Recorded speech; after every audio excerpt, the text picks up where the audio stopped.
It started like any other day, but it didn't end that way. The kind of day you brace yourself for, not because of politics, but because of pain. Jasmine Crockett had no entourage with her, no flashing cameras or media crew. Just her, in a quiet black dress, trying to carry the weight of a funeral and the exhaustion that doesn't show on the face but lives in the bones. The airport was buzzing like it always does, impatient footsteps, muffled gate calls, the clatter of plastic bins at security. And she moved through it like everyone else, unnoticed at first. She wasn't there to fight. She wasn't even thinking about being recognized. Her cousin had died too young, too suddenly. That was all that mattered. She clutched her coffee in one hand, the kind that goes cold faster than you can drink it, and her boarding pass in the other, a seat assignment, a gate, a flight that would get her home in time to say goodbye. That was it. That's all she wanted, not a statement, not a spotlight, just a seat on a plane and the right to grieve like anyone else. But grief doesn't shield you from suspicion. It doesn't cancel the way some people look at you when they've already decided who you are or who you aren't. And that's when it shifted. Not loudly, not with a scene, but with a glance from the man behind the counter. The kind of glance that shrinks you a little without saying a word. He looked at her, then at the screen, then back again like her existence had interrupted something. "Looks like your seat's been changed," he said, like it was a clerical error. No explanation. Just a smile that didn't mean anything. Jasmine tilted her head, confused but calm, and asked, "Why?" And with that one word, the mood changed. Like she wasn't allowed to ask. Like dignity had to be earned again, right there, just because she dared to speak. Another agent came, then another. Her name was flagged, her tone labeled. Her credentials questioned not because they weren't real, but because they belonged to someone they didn't expect, someone they weren't ready to respect. Jasmine didn't yell. She didn't threaten. But it didn't matter. The room had already decided. She wasn't a congresswoman in that moment. She was just another woman in line, and in their eyes, already out of place. And that's when they called security. She handed over her documents with steady hands, the kind of steadiness that comes from being tired, not from being at peace. She hadn't slept more than 4 hours in days. Her mind was split between grief and duty, her heart trying to hold on to both. But her voice was calm. Her steps were sure. She didn't expect kindness. She just expected fairness. That's what made the moment so sharp when the man behind the counter barely looked at her. He scanned the boarding pass like it was a nuisance, clicked a few keys, squinted at the screen, and gave her a smile that felt more like a warning than a courtesy. "Looks like your seat was changed," he said, his voice flat, like it didn't concern him. There was no reason, no explanation, no hint of effort to fix it. Just the cold finality of someone who'd already moved on to the next task. Jasmine leaned forward slightly, not confrontational, just human.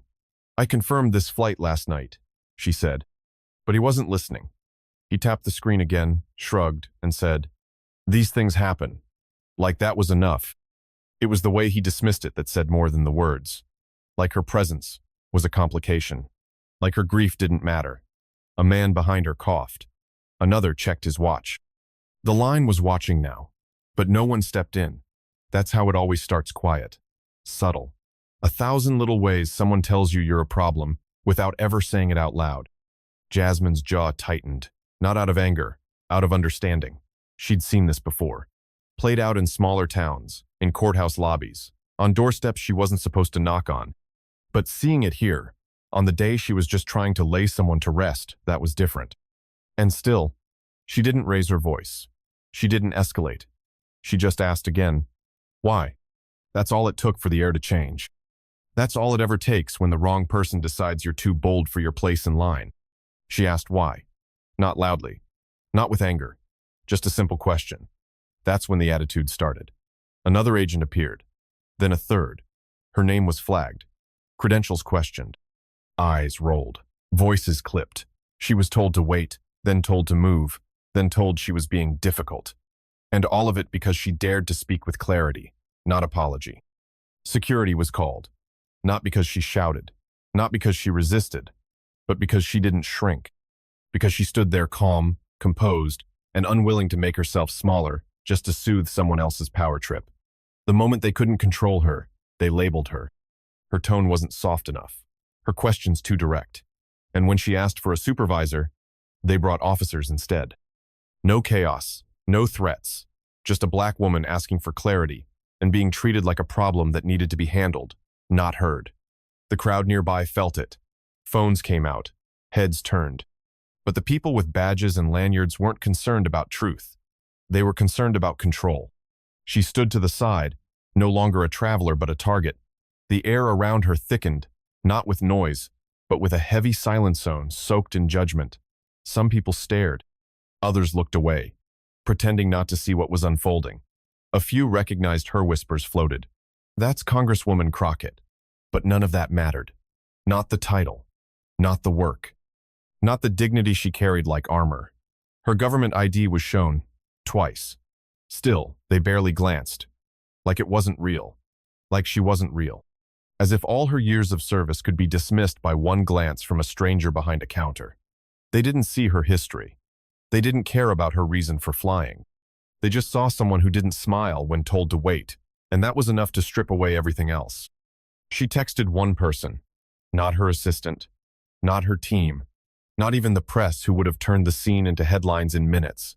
She reached for the one person who didn't need context, her husband. Just 3 words. I need you. She didn't explain. Didn't have to. Because when the world tries to shrink you, you don't call someone to speak for you, you call someone who knows your silence better than your voice. And when he saw that message, he didn't ask questions. He didn't hesitate. Because he knew. He knew what it meant for her to reach out in that way. Knew that something had crossed the line. And while the gate agents still thought they were dealing with a woman alone, they had no idea that justice, the quiet, walking kind, was already on its way. And when Franklin Rhodes arrived, everything changed. Not because he shouted, not because he came in swinging titles or threats, but because the weight of his presence did what no badge or explanation had done that morning. It made people look up. The hallway that had hummed with quiet disrespect suddenly stilled. Franklin didn't wear anger on his face, but purpose dripped from every step. A retired federal judge, yes. But more than that, a man who had spent a lifetime reading liars, decoding silence, and teaching power when to sit down. When he saw Jasmine, blazer wrinkled, eyes fierce but tired, standing alone in that cold corner like she wasn't worth the truth, something in him burned slow and steady. He didn't ask who made the mistake. He asked who thought they wouldn't be held accountable. And the room felt it. The shift. The tightening of consequence. Because this wasn't just a husband arriving. It was justice with a jawline. And suddenly, everyone who dismissed her realized. She hadn't come alone, she came with the storm they didn't see coming. He didn't come to shout. He didn't come to explain. He walked through those doors with the gravity of someone who had spent decades commanding courtrooms with nothing more than posture and presence. He didn't wear a badge, he didn't need one. His voice was low, but it cut through the noise like a judge's gavel. One look at him, and the smirks vanished. The whispers stopped. Every officer, every agent, every bystander who thought this would end, quietly they felt it. Not fear, but accountability creeping up their spines. He didn't raise his voice because he didn't have to. Franklin Rhodes asked one question. Who decided my wife was a threat for asking a question? And the silence that followed told the truth. Not one person moved.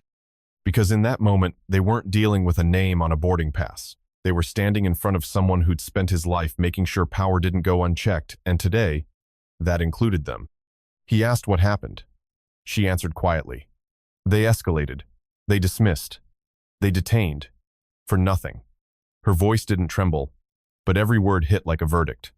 She told him how her seat was reassigned without cause, how her ID was waved off like a coupon, how questions calm, legal, justified were labeled difficult, and how, without a raised voice, without breaking a single rule, she was treated like a disruption. He listened, jaw tight, hands still, and when she finished, he didn't look angry. He looked resolved, like something old and unforgivable had just been confirmed. Not because it was new, but because it had happened again. This time, to his wife, and in front of too many eyes who thought staying silent was neutral. It wasn't. Franklin wasn't just standing up for Jasmine. He was standing up for every moment of quiet injustice people had been forced to swallow. And this time, someone was finally going to spit it back out with consequences. Franklin didn't flinch. He turned to the staff and asked one question: who gave the order?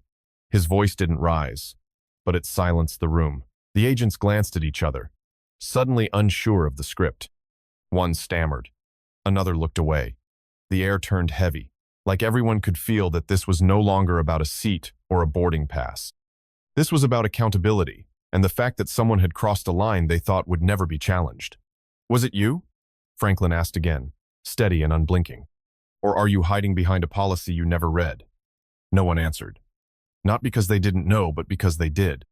And now, they were realizing that decisions made in laziness, bias, or quiet cruelty don't just vanish when someone important shows up. They come back, they echo, and they cost. One by one, the power started shifting. The stalling, the smirks, the clipped tones, all of it collapsed under the weight of one question asked by a man who didn't come for apologies. He came for names. No one wanted to answer. Eyes dropped to the floor. Fingers tapped nervously. The silence wasn't just awkward, it was revealing. The kind of silence that exposes guilt without needing a confession. Franklin waited. He didn't repeat himself. He didn't have to. Every second of their silence spoke louder than any excuse could. One agent muttered something about protocol. Another blamed a system error. But no one could name the person who made the call. Because the truth was, it wasn't just one person. It was a pattern. A practiced dance of avoidance, where responsibility passes like a hot coal no one wants to hold. But Franklin wasn't letting go. He leaned in slightly, calm as ever, and said, "You humiliated my wife. Now you're afraid to say who told you to." His words landed like a verdict. And for the first time, everyone in that hallway realized this wasn't going to fade into paperwork. Not this time. That's when the apologies began. Shaky voices, shallow eyes. All the things people say when they're not sorry they did it, just sorry they got caught. "We regret the misunderstanding. This isn't how we usually operate." It wasn't personal. But every word sounded like policy, not remorse. Jasmine didn't move.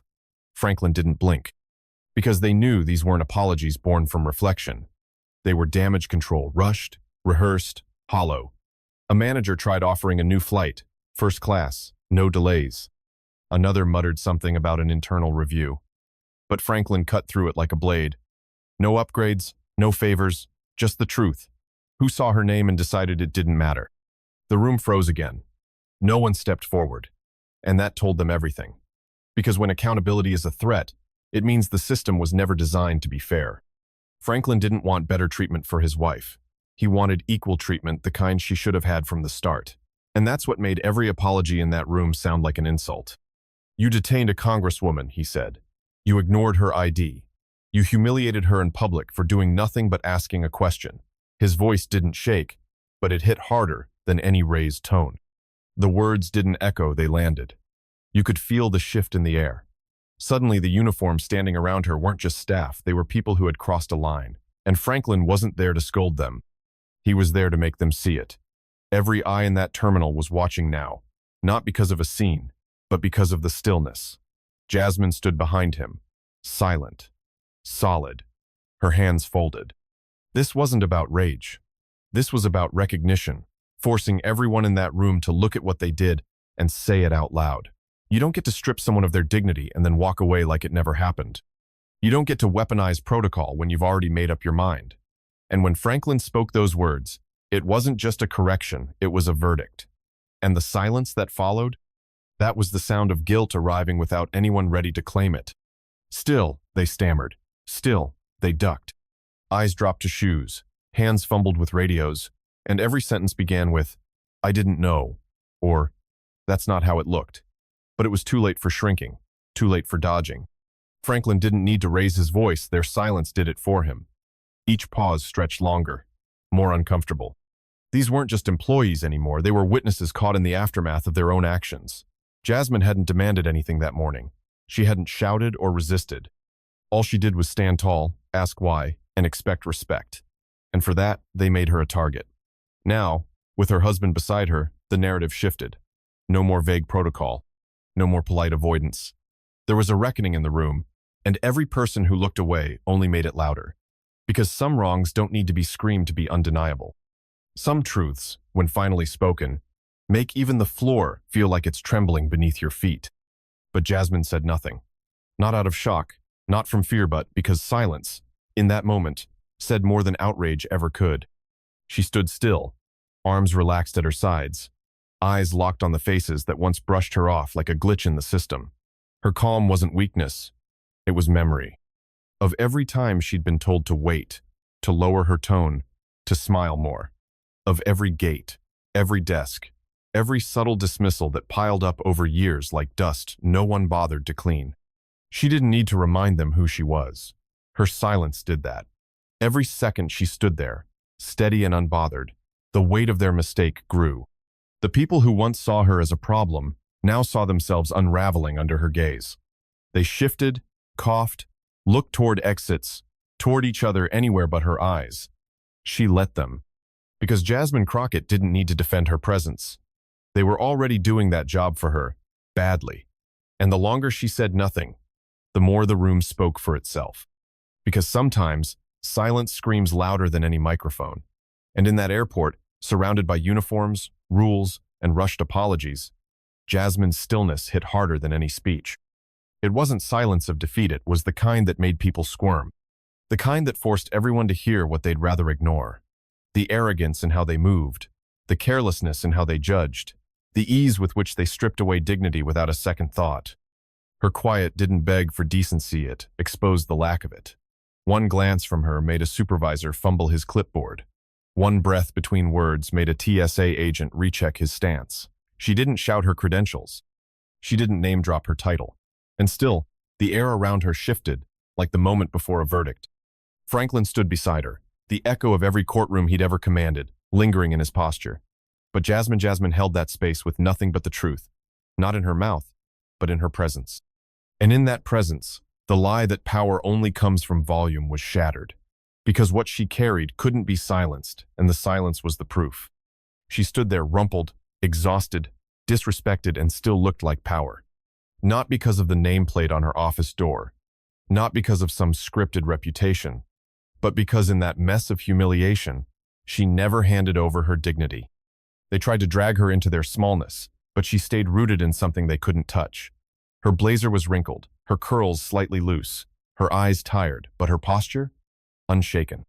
They had tried to shrink her, to file her down into something passive and quiet, something easier to control. But she didn't snap. She didn't shrink.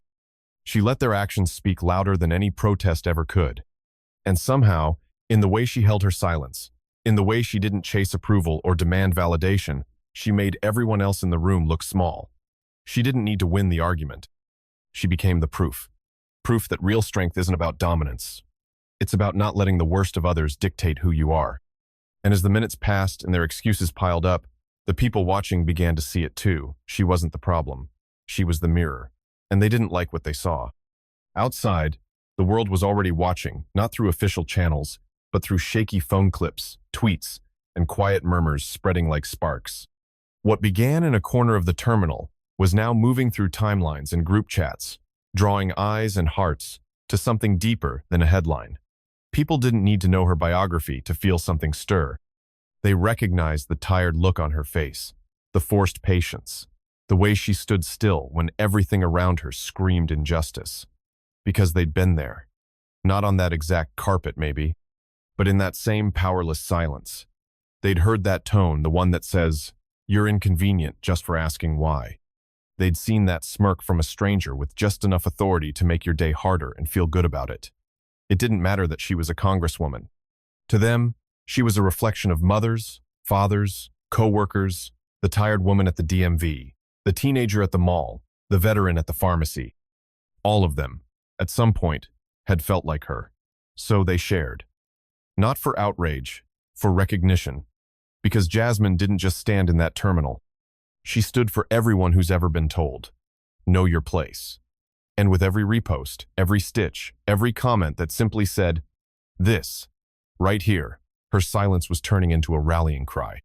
By the time she stepped into the soft daylight of the parking lot, her phone felt like it was shaking out of her hand. Call after call, text after text. Reporters wanting a statement. Staffers asking if she was safe. Family members trying to make sense of what they'd just seen online. Screenshots were already circulating. Headlines were forming in real time, but no one really understood the full weight of it, not even them. Because it wasn't just that a congresswoman had been humiliated, it was that she didn't lash out. She didn't crumble. She endured, and then let her silence tell the story. And now, everyone who had ever dismissed her as just another name on a ballot was seeing what composure under fire looked like. Franklin opened the car door without a word. Jasmine slid in, letting the door shut behind her like a seal closing off the noise. Her hands were still, but her mind was racing. She hadn't planned on going viral. She hadn't wanted to make a moment. She just wanted to bury someone she loved and be left alone. But the world had a way of choosing its witnesses, and now she'd become one. Not of outrage, but of restraint, of dignity, interrupted, and then restored, not by shouting but by refusing to bow. She wasn't furious. She wasn't plotting revenge. She was just tired. Tired in a way that went deeper than sleep. It was the kind of tired that settles in your bones after years of having to explain yourself in rooms that were never built for you. The kind of tired that comes from walking into spaces where respect is never automatic, only earned, over and over again. She didn't cry. She didn't yell. But sitting in that car seat, hair slightly undone, palms resting on her lap, she felt the weight of every woman who'd ever been told to calm down when they were simply standing their ground. The weight of every time she had to prove she belonged in places she helped build. The weight of being asked to carry grace when she was given none. This wasn't just about a gate agent or a missed flight. It was about a system that still needed someone like her to shrink before it recognized she was there. But she didn't shrink. Not then. Not ever. She was tired. Yes. But not broken. Never broken. Not just from the morning. Not just from the flight, the security, the dismissive stares. No, this tired had history. It came from years of being interrupted mid-sentence in rooms filled with men who barely remembered her name but always remembered her tone. From being the one who had to smile while being second-guessed, who had to explain herself twice as often and be twice as prepared just to be called difficult.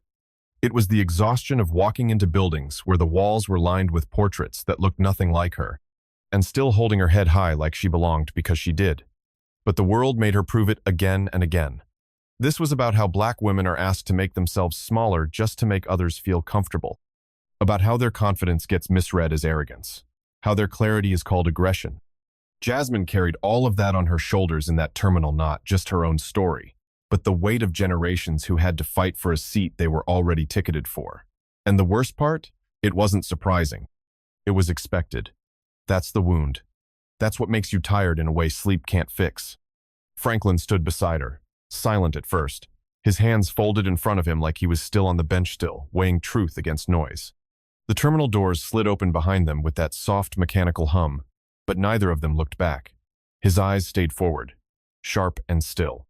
"They didn't expect you to have backup," he said, voice low, like he wasn't just speaking about the airport. Jasmine turned her face toward him, her curls loose now, her expression calm but carved from something deeper. "They didn't expect me to hold my ground either," she replied, not with defiance, but with certainty. And in that moment, something passed between them. Not relief, not pride, just recognition. That quiet understanding two people share when they've both lived through enough to know what it costs to stand still while the world tries to shove you aside. Franklin didn't smile, didn't speak again. He just nodded once because she hadn't just endured. She had owned it. Not with shouting, not with spectacle, but with the kind of strength that teaches people to think twice before ever trying that again. Inside, it was chaos, but the quiet kind that always comes after a mistake goes public. Managers circled in tight clusters, whispering phrases like containment, protocol review, and possible miscommunication. Someone drafted an email labeled incident response. Another flagged PR for an urgent statement. But no carefully worded memo could erase the image already etched into people's minds. No internal debrief could rewind the footage already shared by thousands online. What had happened wasn't just a situation. It was a moment clear, recorded, undeniable. People saw it all. The way her ID was dismissed, the way her presence was treated like a disruption, and the way no one stood up until someone with a deeper voice and a longer resume walked in. And what stayed with them wasn't just the confrontation, it was the stillness. The way she didn't yell, the way he didn't flinch, the way they made the whole room answer for what it thought it could get away with. Because in that space, silence didn't mean guilted. It damn sure didn't mean surrender. It meant watching, remembering, and making sure the world saw it too. Later that night, Jasmine sat on the edge of her hotel bed, still dressed, still upright, as if the day hadn't let go of her yet. Her phone buzzed endlessly beside her. She scrolled in, silence passed, news alerts, trending hashtags, and a flood of messages from people she'd never met. Some were furious. Others were tender. But the ones that hit hardest weren't loud. They were quiet. A school teacher from Georgia who said she once got pulled out of a security line in front of her students. A nurse from Michigan who was told she didn't look like a passenger. A father from Ohio who wrote, "They asked me to step aside, and I've been stepping aside ever since." Their words weren't just sympathy. They were recognition. And Jasmine felt it not as weight, but as confirmation. What happened to her wasn't an isolated offense. It was part of a pattern. The same pattern people carry in their voices when they say, "I didn't speak up because I didn't think anyone would care." But tonight, they were speaking. To her. Through her. And in every word, Jasmine saw the shape of something larger. This wasn't just about travel or titles or tone. This was about who gets questioned when they question back, who gets flagged for not bowing, and who still stands tall after all of it. It was theirs too. Every moment she stood in that terminal, quiet but unshaken, carried the weight of people she didn't know but somehow represented. People who had been overlooked, interrupted, or spoken over in rooms where they should have been heard. It was the mother holding her child tighter after TSA patted her down for no reason. The college student asked to empty her bag, while others passed by, unchecked. The veteran whose ID was questioned even after showing medals. Jasmine had become more than a headline or a hashtag, she became a mirror. And not because she sought it, but because her silence made room for everyone else's buried noise. The kind of noise that never got a podium, only lived in the pause after humiliation. She didn't claim their stories, she carried them. In that walk through the airport, in the way she didn't explain herself, in the way Franklin stood beside her, not speaking for her, but standing with her. And that's what made it different. It wasn't just her injustice. It wasn't just her redemption. It belonged to everyone who'd been told to wait, to step aside, to lower their voice, just to be seen. She didn't want to be a symbol. She didn't ask for that. But in that moment, in that terminal, she became one. Not because she raised her fist or called a press conference, but because she endured what too many recognize and too few resist. She became the face of every woman told she was too assertive, every professional ignored in line, every person asked to prove themselves twice, just to be treated half as well. And when Franklin walked in, not to fight her battle, but to confirm its reality, that symbol grew, not into noise, but into clarity. The kind that travels without speeches. That burns through spin and lands in the gut. Jasmine didn't want to represent resilience that day. She just wanted to bury someone she loved and go home. But when they tried to reduce her to a problem, she became the answer. Not because she was flawless, but because she stayed rooted. Not because she shouted, but because the truth didn't need volume to be undeniable. She didn't walk into that airport to make a statement. But by the time she left, one had been made. Not just for her, but for all of us. And Franklin? He didn't save her. He didn't come to swoop in and fix the scene like some knight in a tailored suit. He came because she never should have been alone in the first place. He came because dignity doesn't always shout. Sometimes it just walks in, looks around, and makes the room answer for itself. When he spoke, it wasn't anger. It was consequence. He reminded them of the power they'd underestimated. Not hers. He didn't take over. He amplified the silence that had already spoken louder than their excuses. He made them look her in the eye and see not a mistake, not a passenger, not even a congresswoman, but a person they thought they could bend. And when that didn't work, when she stood her ground without losing her center, Franklin simply underlined what they missed. That quiet isn't surrender. That calm isn't consent. And that the next time they see a woman like Jasmine, they better remember silence doesn't mean you won. It just means they gave you one last chance to do the right thing. The lesson wasn't about revenge. It was about recognition. Recognition that power doesn't always come with a title or a gavel. Sometimes it comes in the form of a woman refusing to lower her voice just to make others comfortable. It was about seeing clearly the small, daily humiliations that pile up over time until someone finally says, "No more." Jasmine didn't seek justice through anger. She held up a mirror. She showed them who they were when they thought no one important was watching. And Franklin didn't storm in to make a scene. He arrived to confirm what that moment already proved. That respect delayed is still disrespect. That apologies don't erase harm. That silence is not surrender, it's strategy. The lesson wasn't in the volume, it was in the clarity. They saw it when she stood still. They heard it when he spoke steady. And long after the terminal cleared, after the footage stopped spreading, after the managers sent their statements, the lesson lingered. In the eyes of the agents, in the regret of the bystanders, in the voices of strangers who finally felt seen. Not because of what was shouted, but because of what could no longer be ignored. Because people forget titles, they forget names, they forget what was said in press conferences or printed on business cards, but they don't forget how you made them feel. That stays. It settles in the gut. And on that day, Jasmine Crockett made them feel something they didn't prepare for: regret. Not the kind that comes with bad PR or trending hashtags, but the kind that crawls under your skin when you realize you were wrong, and the whole world saw it. She didn't scream it. She didn't shame them. She just stood there, unwavering, while their assumptions fell apart in real time. And when Franklin spoke, he didn't twist the knife. He simply reminded them that some names carry more weight than you think, not because of status, but because of truth. That moment, it didn't go viral because it was dramatic. It went viral because it was undeniable. And when people feel regret that deep, it doesn't fade, it lingers, it spreads, and it teaches.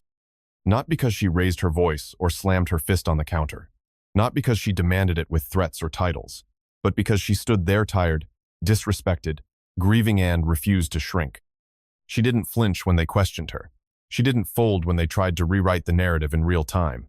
She just held her space, silent but unyielding, and made them look directly at what they had done. And that's what made it unbearable for them. Because when someone stands in their truth without begging to be seen, it forces the room to adjust, to reckon, to feel. She didn't ask for regret. She made them meet it face to face, in broad daylight, without a single word left to hide behind.